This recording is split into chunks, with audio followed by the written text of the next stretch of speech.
Heaven's angels all around. My delight is found in knowing that you wear the victor's crown. You're my help and my defender. You're my savior and my friend. By your grace I live and breathe to worship you. At the mention of your greatness, in your name I will bow down. In your presence fear is silent, for you wear the victor's crown. Let your glory fill this temple, let your power overflow. By your grace I live and breathe to worship you. Hallelujah.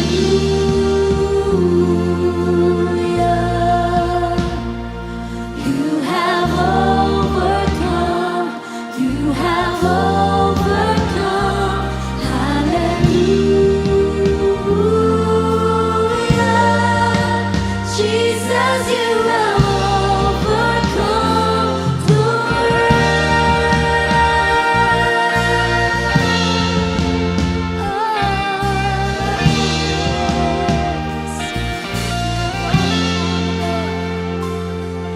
You are ever interceding as the lost become the found. You can never be defeated, for you wear the victor's crown. You are Jesus the Messiah. You're the hope of all the world. By your grace I live and breathe to worship you. Sing hallelujah. Hallelujah.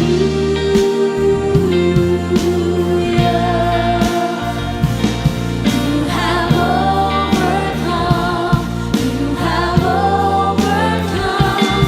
Hallelujah.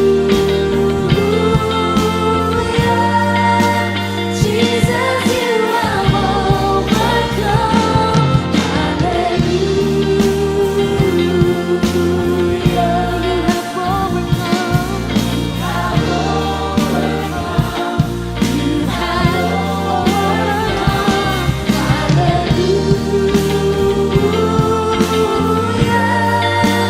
Jesus, you have overcome the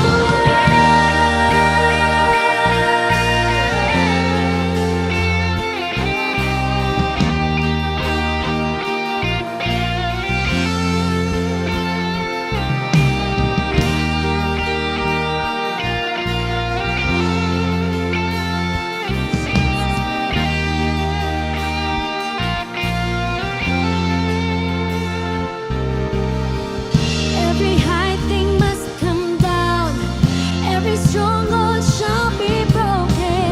You wear the victor's crown, you overcome, you overcome. Every high thing must come down, every stronghold shall be broken. You wear the victor's crown, you overcome, you overcome. Every high thing must come down, every stronghold shall be broken. You wear the victor's crown, you overcome, you overcome. Every high thing must come down, every stronghold shall be broken. You wear the victor's crown, you overcome, you overcome.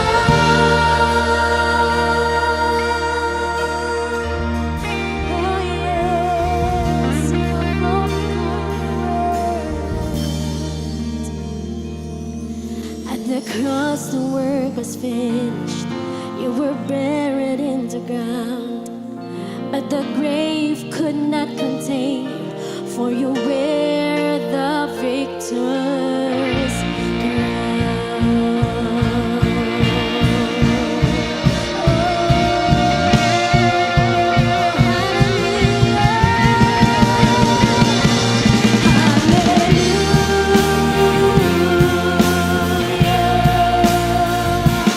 You have overcome, you have overcome. Hallelujah.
Purihin po ang Panginoon. Good morning, good noon, good afternoon, good evening. Nasaan man po kayong panig ng mundo ngayon, gusto ko po kayong batiin ng isang mapagpalang araw ng linggo.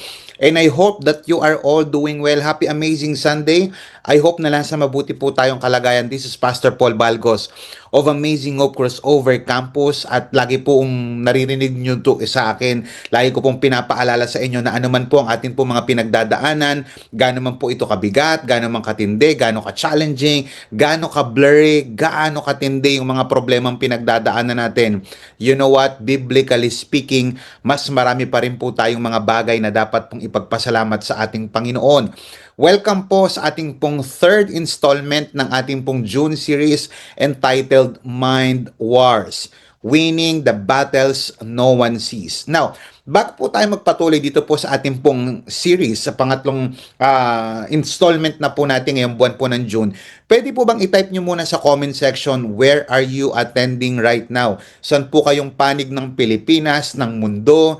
Kung kayo po ay nasa Asia, saan po sa Asia? Kung kayo po ay nasa Luzon, saan po sa Luzon? I-type nyo po sa comment section na sa Cavite man kayo, shout out sa mga taga Bulacan, Pampanga, Camarines Norte, Camarines Sur, yung mga taga Davao, may nanonood po sa ating mga taga Davao, mga taga Cebu, sa mga taga Kingdom of Saudi Arabia, shout out po sa inyo. Shout out din po sa mga taga New York, Los Angeles, California.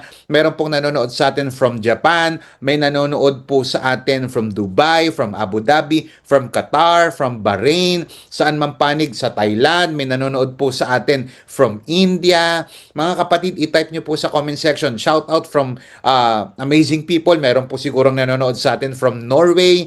Purihin po ang Panginoon sa inyong mga buhay at yung mga kapatid po natin na talagang inaabangan po yung ating pong online pananambahan, pagpalain po kayo ng ating Panginoon. Now, third installment, meron po tayong kasabihan, no, na ang pinakamahirap na kalaban ay hindi po laging nasa harapan natin. Hindi yung nasa harapan mo. Minsan po ang pinakamahirap na kalaban ay yung nasa isipan mo. Marami po sa atin, many people think, lalong-lalo na po sa ating pong Christian life, iniisip po natin na si Satan primarily, umaatak po siya sa circumstansya. Yes, umaatak po siya. Si Satan ang iniisip natin, umaatake siya sa people. Tama naman po yun sa mga problems. Pero ayon po sa Genesis chapter 3, yung pag-uusapan po natin ngayon, by the way, ang text po natin ngayon ay nasa Genesis chapter 3. Mamaya pag-usapan po natin yan. Sa Genesis chapter 3, pinakita po yung pinakaunang attack ni Satan sa tao ay hindi po physical attack, hindi po mental at spiritual. Bumagsak po sa kasalanan ng tao mula muna sa kanilang isipan. Kaya po, lagi po natin binabanggit, yan po yung ating pong series, na ang totoong battle po natin ay hindi lamang po yung nasa paligid natin. Meron po talagang labanan sa paligid. Meron pong labanan sa family. Meron pong labanan sa finances. Meron pong labanan sa bansa. Meron pong labanan sa family. Pero lahat po yan nag-uumpisa sa atin pong isip. Pwede po bang i-type niyo sa comment section, isip? Come on.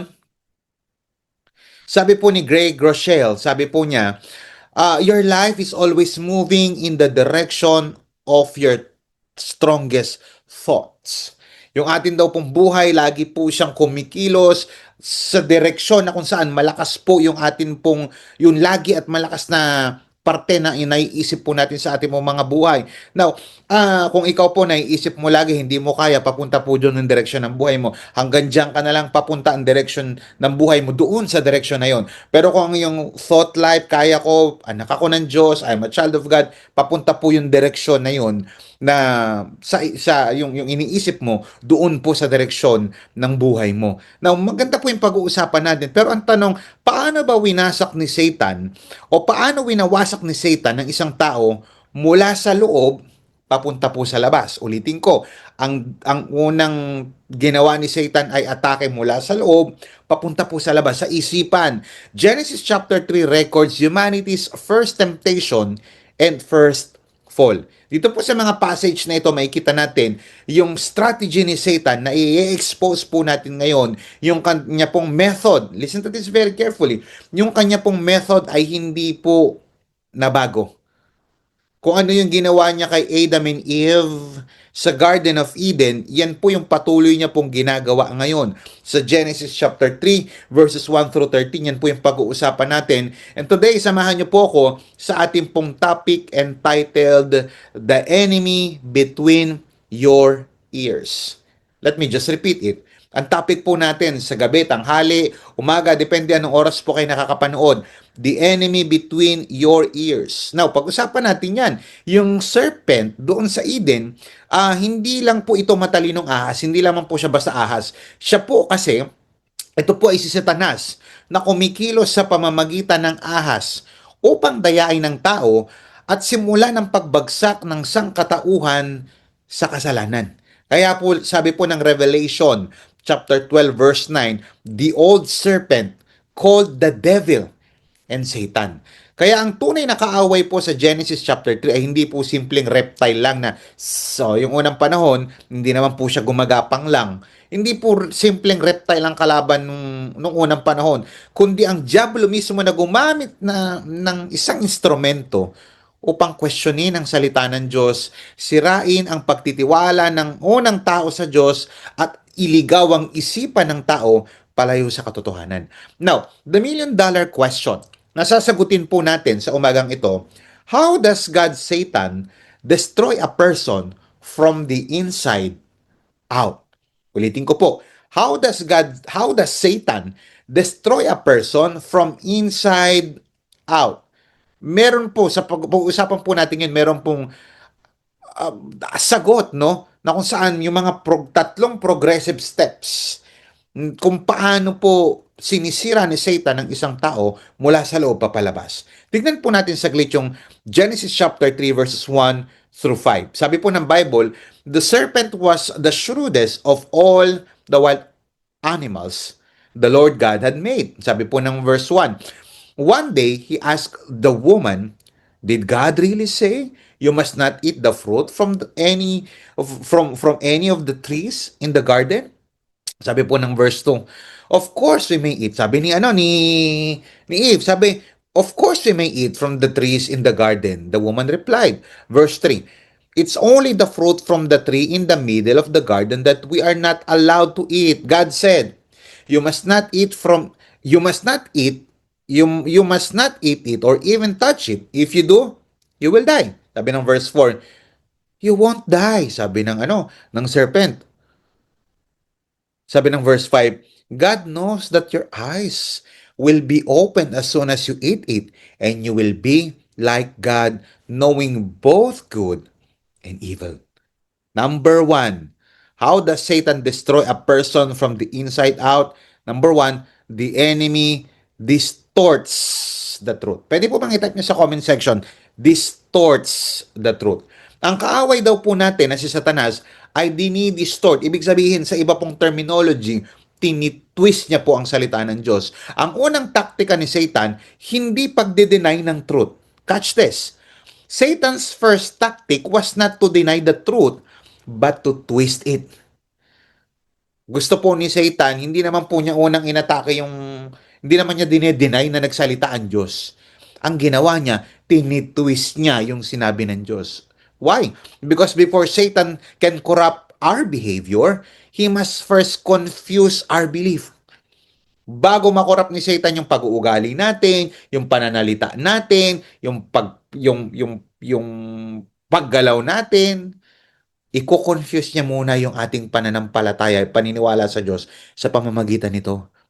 Kaya po yung Hebrew word for serpent ay nahash. Ang ibig sabihin po niyan, referring to the crafty instrument Satan used. Yung shrewdest po, yung Hebrew word po niyan ay arum. Na ang ibig sabihin ay shrewd, crafty, cunning. Ibig sabihin po niyan tuso. Nagsimula ang lahat sa isang tanong. Eto na. Did God really say? Sinabi pa talaga yun ni Lord? Hindi agad inutusan ni Satanas si Eva na magkasala.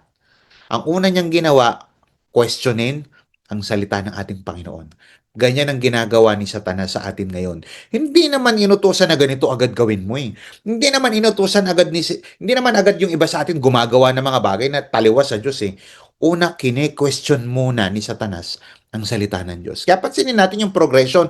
Una, kine-question ang salita ng Diyos. Pangalawa, kinokontradict na yung salita ng Diyos. Pangatlo, pinapalitan na ang salita ng Diyos ng isang kasinungalingan. Sinabi ng Diyos, tingnan nyo ha, you shall surely die. Mamamatay kayo. Pero sinabi ng ahas, you shall not surely die. Uy, dinagdagan na. Listen to this. Sabi ko nga kanina, ang unang atake ni Satan, ang unang taktika niya was not to deny the truth, but to twist the truth. He questioned, tinanong niya, did God really say? And then after noon, kinontradict niya, you shall not surely die. Tapos nire-interpret niya, God knows you will become like Him. Listen to this very carefully. Satan twisted God's command until Eve began to doubt God's character. Una, tinwist ni Satan yung utos ng Diyos hanggang, pakinggan nyo maigi, si Eve nagsimula na siyang questionin yung karakter ng ating Panginoon. Notice the progression. Question God's word, doubt God's goodness, and then nireject niya na yung authority ng ating Panginoon. Listen, when God's truth become questionable, sin becomes reasonable. Ulitin ko, when God's truth becomes questionable, sin becomes reasonable. Ganito rin ang ginagawa ng kaaway even up to now. Hindi niya kinakailangan alisin ang Bible sa buhay mo. Hindi niya kinakailangan alisin yung mga Bible application sa cellphones natin. Minsan kinakailangan lang niyang injekan tayo ng pagdududa dito. Ganyan din po ang dinadanas ng maraming tao ngayon, na maraming Christians, even unbelievers, lalong-lalo na they are blinded by the lies of Satan. May mga bulong na okay lang naman yan, ginagawa naman ng iba eh. Ginagawa naman ng classmate mo, ginagawa naman ng katrabaho mo. Okay lang yan, mangloko ka, mambabae ka, manggancho ka.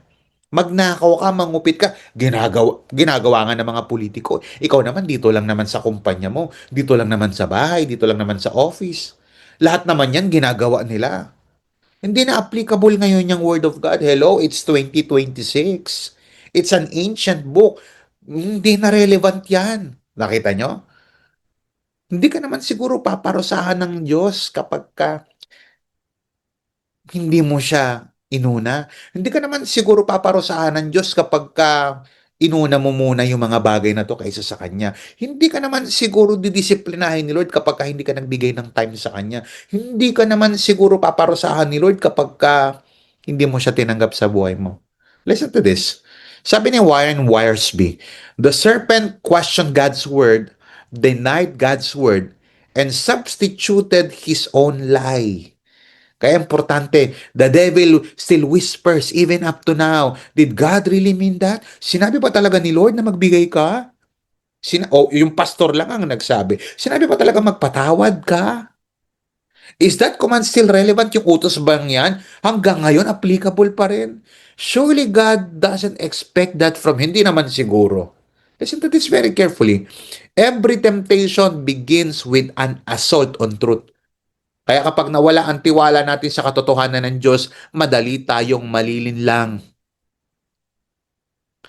Kaya ang tanong ko sa inyo ngayon, mga minamahal ko pong kapatid, kapag may mga decision tayong gagawin, kanina tayo nakikinig?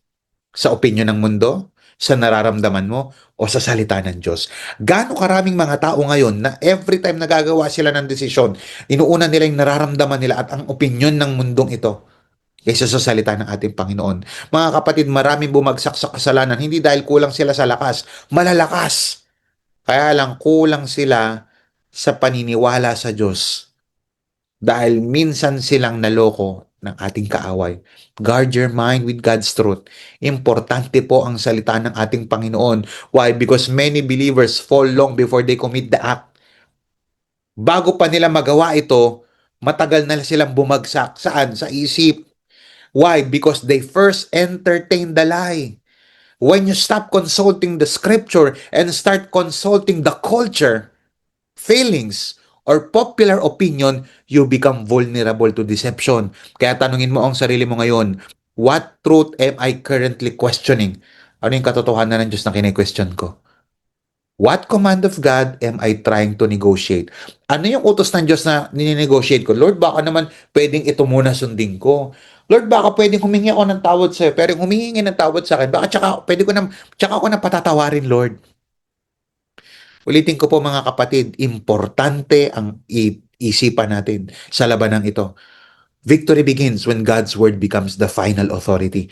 Nag-uumpisa ang katagumpayan mo sa buhay mo kapag ka ang salita ng Diyos ang final authority sa iyong buhay. Ulitin ko po, if Satan can change your thinking, listen to this very carefully. If Satan can twist your thinking, he can twist your living. Kaya maraming una on fire for the Lord, kaya lang na-twist yung thinking. Ginamit ito at hindi ang salita ng Diyos. Bakit ko sinasabi to? Kasi kung mababago ni Satanas ang isipan mo, kung mababago ni Satanas ang isipan mo, mababago niya rin ang paraan ng pamumuhay mo. Palakpakan po natin ang ating Panginoon. That's point number 1. Paano inaatake ni Satan? Paano winawasak ni Satan ng isang tao from the inside out? From the inside out, number 1, the enemy distorts the truth. The enemy twists the truth. Pangalawa, sabi po ng verse 6, the woman was convinced. Ito na-convince. The woman was convinced. She saw that the tree was beautiful and its fruit looked delicious. Mukhang masarap. Maganda. Tapos mukhang masarap. And she wanted the wisdom it would give her. Gusto niya yung karunungan na ibibigay nito. So she took some of the fruit and ate it. Then she gave some to her husband who was with... Ito masakit. Andun si Adan.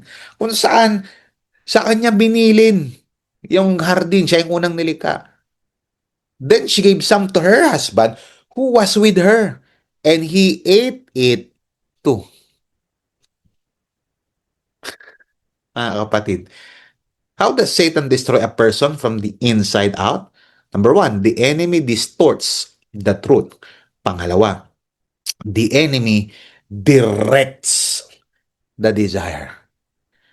After twisting the truth, after distorting the truth, Satan directs human desire. Yan ang point. Yan ang point ng verse 6. And when the woman saw, nung nakita nung babae, dito nagsimula ang pagbaling, pag-redirect ng puso ni Eva. Napansin niya yung tatlong bagay. Good for food. Pleasant to the eyes. Good for food. Pleasant to the eyes. Desire to make one wise. Pakinggan niyo maigi. Ang salitang desired ay may idea ng longing, craving. Type that in the chat, craving. Come on, i-type niyo po sa comment section, craving. Yung salita pong desired, meron po siyang idea sa Hebrew ng longing. Yung gusto ko, yung craving, yung coveting, yung matinding pagnanasa. Di ba ganyan tayo pagka meron kahit late night na, alam mo nagkikrave ako sa bulalo, alam mo nagkikrave ako sa empanada, yung gagawin mo ang lahat, hindi ka makatulog, hindi ka mapakali hanggat hindi mo napupuntahan yung isang kainan kung saan talagang nagkikrave either sa ice cream, sa burger, sa kare-kare. Nasubukan nyo na yung mag-crave kayo? Ganyan yung sinasabi dyan. Yung minsang pinagbabawal ng Diyos, naging attractive na sa mata ni Eva. Mga kapatid, hindi naman nilikha ni Satanas ang desire ni Eva. Minanipulate niya lang ito. Listen to this very carefully. God created desires. Satan corrupts the desires. Create ni Lord ang sex. Kinorrupt ni Satan ang sex. Ang sex, pakinggan nyo maigi, ang sex ay good sa context lamang ng marriage between one biological man and one biological woman. Kaya lang si Satan magaling. He corrupts the desires. Na pwede ng lalaki sa lalaki, babae sa babae, kahit hindi kayo kasal, basta nararamdaman ninyo. God created music. Satan corrupts it. Ang isang bagay na dati ay bawal, ay naging kaakit-akit na sa kanya. Ang temptation ay nagsisimula sa isip at nagtatapos sa puso. What began as a conversation became a craving. Yung pag-uusap lang nila ng serpent, naging craving na. Kaya piliin nyo yung mga taong nakakausap nyo. Piliin ninyo yung mga ine-entertain ninyo sa isipan nyo kasi hindi lahat ng naiisip nyo galing sa Diyos. May mga naiisip tayo na cravings ng laman natin. Hindi lang ito basta-basta kay Satan. Dahil nga corrupted na rin ang ating puso't isipan nung pumasok po ang kasalanan sa mundo. That's according to Romans chapter 5 verse 12, na-corrupt ang ating nature, nagkaroon tayo ng sinful nature at kung minsan sinisisi natin kay Satan, hindi ko naman pinagmumukhang parang kawawa si Satan. Hindi naman talaga siya kawawa. Ang point ko lang is this, minsan sinisisi natin si Satanas pero sa sarili rin nating mga desire ito. Sabi ng James chapter 1 verse 14, tingnan nyo, but each person is tempted when they are dragged away by their own evil desire and enticed.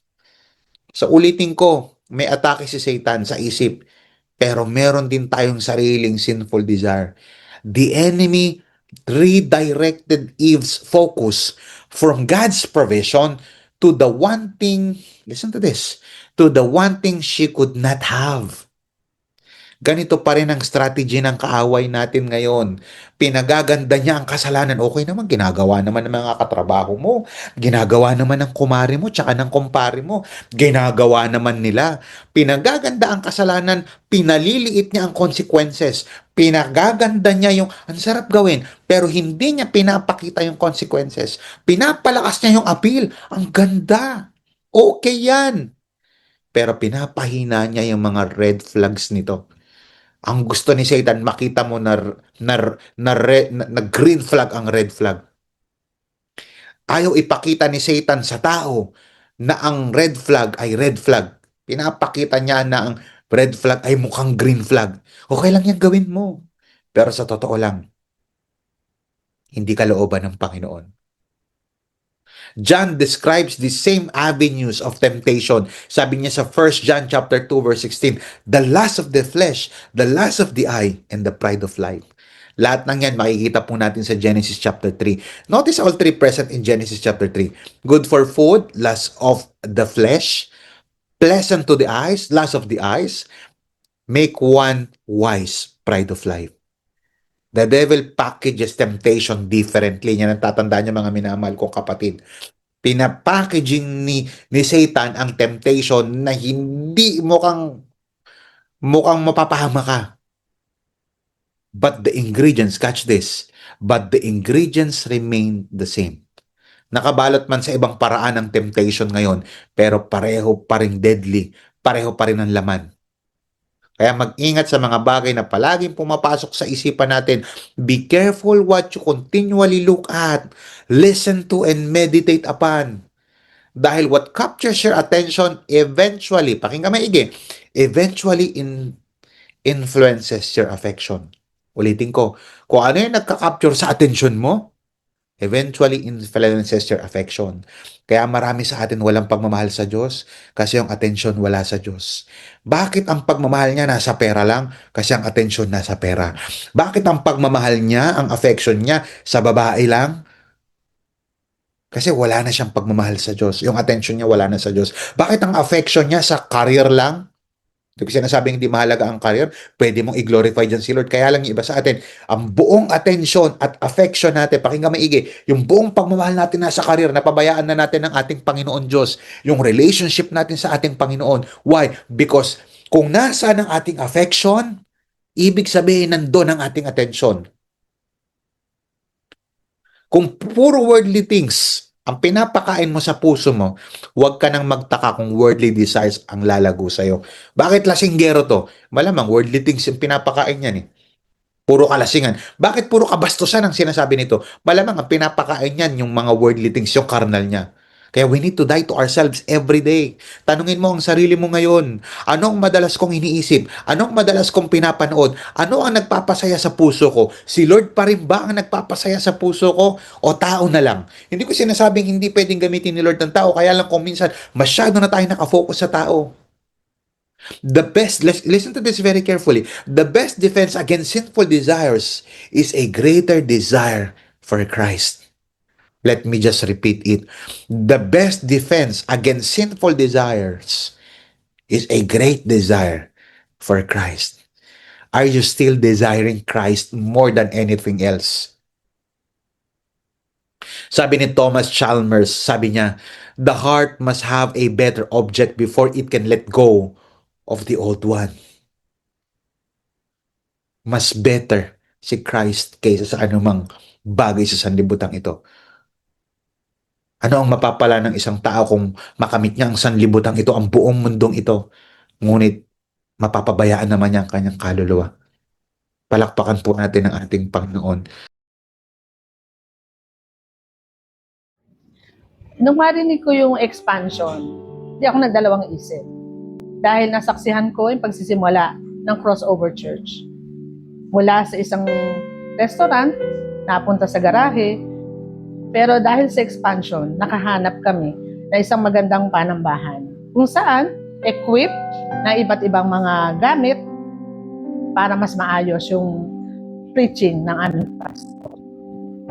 True enough, kasabay ng pagsasaayos ng aming simbahan, pinobide din ng Panginoon yung blessing sa aking buhay.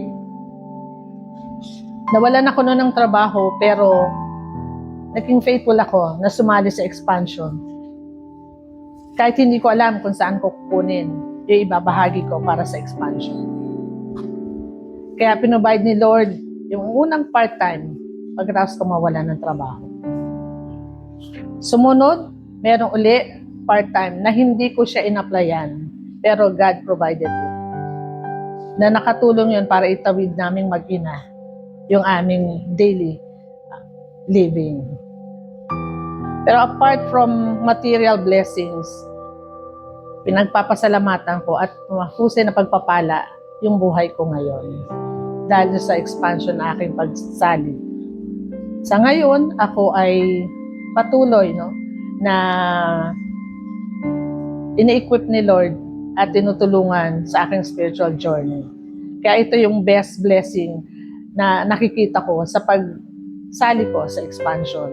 Kasabay ng pag-unlad ng aming panambahan and pag-unlad din sa aking relasyon sa Panginoon. Tunay ang sinabi ng Panginoon na seek ye first the kingdom of God and all these things will be given up to you. At ito po ang aking naranasan sa paglawak sa expansion. Ngayon po, dahil sa expansion, maganda na yung aming panambahan. Kaya, to God be the glory. Ako po si Neng Maneha from Amazing Hope Crossover Campus.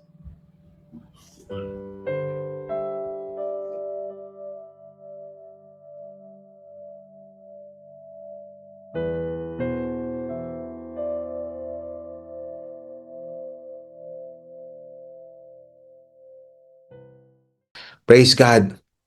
Paano po dinedestroy ni Satan ang isang person from the inside out? Number one, the enemy distorts the truth. Tinitwist niya. Pangalawa, the enemy directs the desire. Pangatlo, pakinggan niyo po itong maigi. The enemy delivers the damage. Paano nawawasak? Dinidistort yung desire niya, iniiba na, and then the enemy delivers the damage. Tingnan niyo saglit yung verse 7. Pagkatapos nilang kumain, nalaman nila, ito na, kinain na nila. Sarap din. Nalaman nila kung ano ang mabuti. Ito na, nalaman na nila kung ano ang mabuti at ang masama. At napansin nila na hubad pala sila. Kaya anong ginawa nila? Kaya pinagtagni-tagni nila ang mga dahon ng puno ng igos para ipantakip sa kanilang katawan.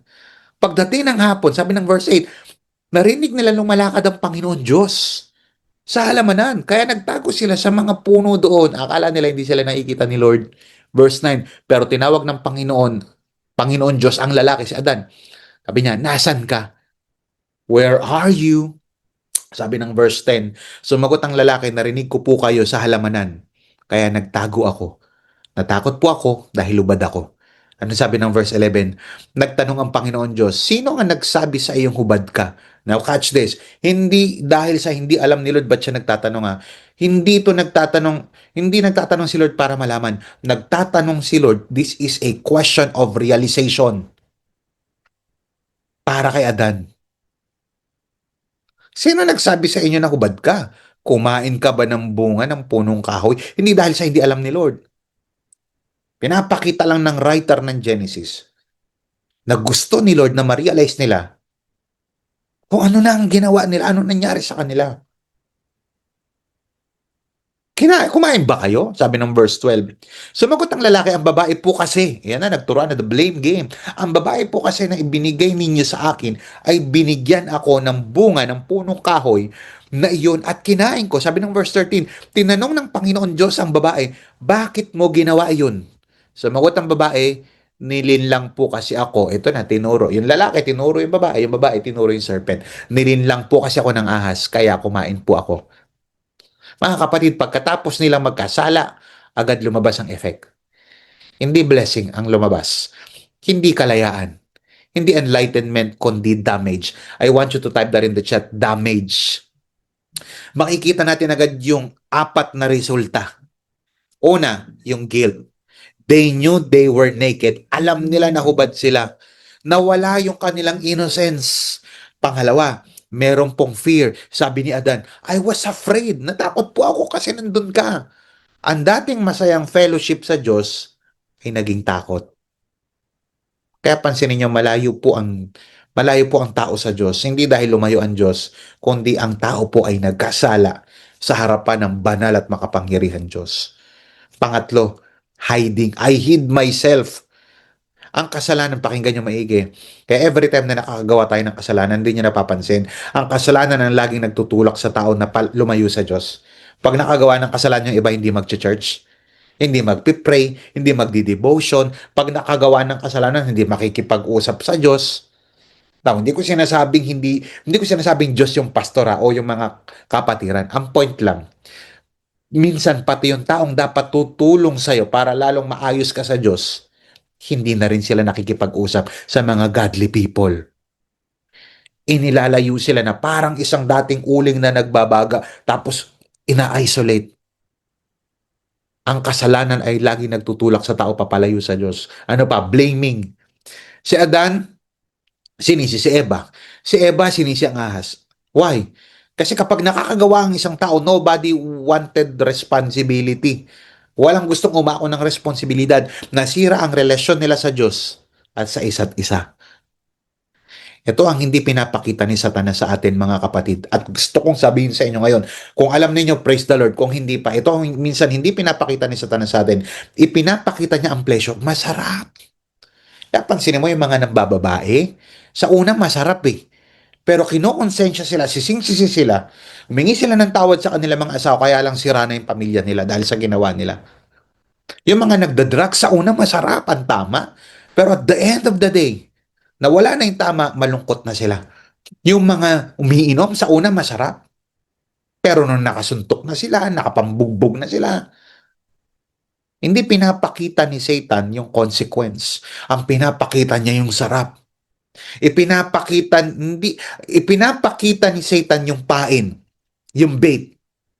Maganda, sexy, mukhang pleasurable, pero hindi pinapakita ni Satan yung hook. Kita na kayo no, ng mimingwit. Pag nasa ilalim ang nakikita lang nung mga isda, oy, attractive to, masarap po isda. Hindi nila alam. Habang ginangat-gat nila, papalapit sila ng papalapit sa hook, sa kanilang kamatayan. Ganun na maraming Christian ngayon. Sa una mukhang okay lang, pero hindi natin namamalayan, papalapit na pala tayo ng papalapit sa kamatayan, sa kapahamakan. Sa una mukhang okay lang yung ginagawa mo bilang teenager, hindi mo alam papalapit ka na ng papalapit sa kapahamakan. Sa una, okay lang ginagawa mo bilang isang Christian. Nanonood ka ng hindi magaganda, hindi ka nakakapag-church. Sa una, okay lang na hindi ka nakakapag-pray, hanggang sa hindi ka na talaga magpipray. Sa una, isang beses ka lang uma-absent sa church tuwing isang buwan, hanggang dalawa, hanggang tatlo, hanggang hindi ka na nag-church. You see? One thing leads to another. Ipinapakita ni Satan yung beginning na maganda, pero hindi niya pinapakita yung malagim na ending. Sabi ni Charles Spurgeon, sin is the mother of sorrow. Tandaan nyo, every sin, ang sin po, yan po ang nanay ng kapighatian. Kaya maraming tao ngayon, punong-puno ng pighati ang buhay, tinatago nila sa pamamagitan ng pera, ng filter, na magandang social media post. Hindi ko sinasabing masama magkapera, ang masama yung love of money. Hindi ko rin sinabing masama na mag-post na masasayang moment sa buhay ninyo. Kaya lang minsan ginagawa ng ibang tao yung pagpapanggap na lang. Every sin leaves scars. Every sinful choice leaves damage behind. The devil's advertisements are attractive. Yung mga commercial, yung mga lumalabas sa screen mo. Hindi sa screen lang ng cellphone, na sa screen ng buhay. Pero ang produkto, resulta ng produkto na ino-offer ni Satan na mukhang maganda ay destructive. At lahat ng compromise, listen to this, Christians, lahat ng compromise na ginagawa mo, mag-iiwan niya ng mabibigat, mapapait, masakit na mga consequences. Marahil may ilan dito ngayon nakakaranas ng guilt dahil sa iyong nakaraan. Nakakaranas ka ngayon ng fear dahil napalayo ka sa Diyos. Nakakaranas ka ng matinding kahiyan dahil gusto mong magtago sa Diyos. Kaya lang ito malupit. Kahit saan ka magtago, Luzon, Visayas, Mindanao, kahit sa outer space pa, hindi ka makatatago sa makapangyarihan Diyos. Mayroon dito may mga broken relationships dahil sa kasalanan. Broken family dahil sa kasalanan. Nawala ang purity dahil sa kasalanan. Pero mga kapatid, gusto ko po sabihin sa inyo as we end, meron po akong good news sa inyo. Hindi po natatapos ang kwento sa pagkakasala ni Adan. Dumating ang Diyos at nagtatanong, "Where art thou?" Sabi niya, "Nasan ka?" Not God, Yahweh, was asking this man, not because God lacked information, but because God desired, listen to this, God desired restoration. Listen to this, brothers and sisters in Christ. That is grace. And I want you to listen to this very carefully. If sin has damaged your life, Christ can restore what sin has broken. Kung yung nagawa mong kasalanan few weeks ago, few months ago, na damage yung purity mo, yung pag-iisip mo, yung relationship mo, yung finances mo, si Lord kaya kanyang i-restore. If you are broken right now, Christ can still restore you. Kapag ang tao tumakbo papalayo sa Diyos, ang Diyos ay lumalapit upang iligtas siya. Hindi mo kinakailangan magtago kasi wala kang maitatago sa Diyos. You can come to Him boldly in His throne of grace. As I end, mga minamahal kong kapatid, may mga bahay po na mga gawa po sa kahoy. Tama po ba? Marahil yung bahay nyo gawa sa kahoy o yung mga lumang bahay gawa, yung mga bahay ng lolo't lola natin. May mga bahay na bigla na lang bumabagsak. Ba't biglang bumagsak to? Mukha namang okay sa labas. Mukha namang matibay. Mukha namang strong. Pero nung in-identify nila ay mukhang maganda sa labas, mukhang okay sa labas, pero punong-puno ng anay sa loob. Pwede nyo po bang i-type sa comment section? Anay. Mga kapatid, na-realize nila na itong bahay, hindi nagsisimula ang pagkasira sa labas.